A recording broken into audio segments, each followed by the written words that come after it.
ரூபாய் இது வரைக்கும் நாங்கள் வாங்கிட்டு இருந்தோம். ஸோ 1000 ரூபாய் அப்படின்றது வந்து பார்த்தீங்கன்னா நம்ம மாதத்தில் 1000 ரூபாய், ஆனால் வருஷத்துக்கு பார்த்தா 12,000 ரூபாய். இப்போ எங்களுக்கு 24,000 ரூபாய் கிடைக்க போகிற விஷயத்த வந்து நாங்கள் ரொம்ப சந்தோஷமாக தான் வந்து ஏற்றுக்கிறோம். அவர் கண்டிப்பாக செய்வார். ஏன்னா 1000 ரூபாய் இது வரைக்கும் சொல்லிட்டு செஞ்சார்.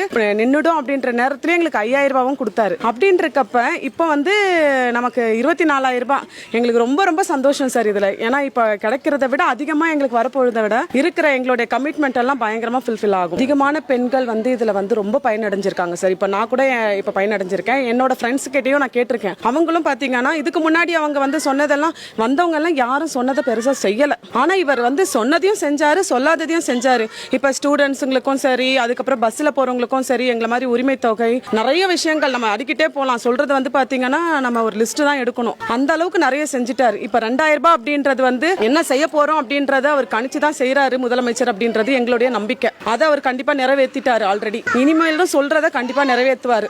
அந்த நம்பிக்கை எங்களுக்கு இருக்கு சார். மகளிர் ஓட்டும் சரி, மக்களோட ஓட்டும் சரி, எல்லாருடைய ஓட்டும் கண்டிப்பா அவருக்கு இந்த முறை இருக்கும். இந்த 2000 ரூபாய்க்காக கிடையாது. இந்த 2000 ரூபாய் அவர் வந்து எங்களுக்கு சொல்லியிருக்காரு. ஆனா இதை காட்டிலும் இது நிறைய விஷயங்கள் அவர் செய்வாரு, செஞ்சிருவாரு அப்படின்ற நம்பிக்கை எங்களுக்கு இருக்கு. அதனால நாங்க ரொம்ப நம்புறோம் சார். இந்த 24,000 அப்படின்றது வந்து பாத்தீங்கன்னா வருஷத்துக்கு நம்ம 1000 ரூபாய் 2000 ரூபாய் அப்படின்றத பேசுவோம். 24,000 ரூபாய் ஒரு வருஷத்துக்கு அப்படின்றப்ப இன்றைய சூழ்நிலையை பொறுத்து தான் அவர் வந்து இந்த இன்றைய முதலமைச்சர் வந்து கணிச்சு அதை செஞ்சுட்டு இருக்காரு. அந்த மாதிரி தான் நாங்க நினைக்கிறோம்.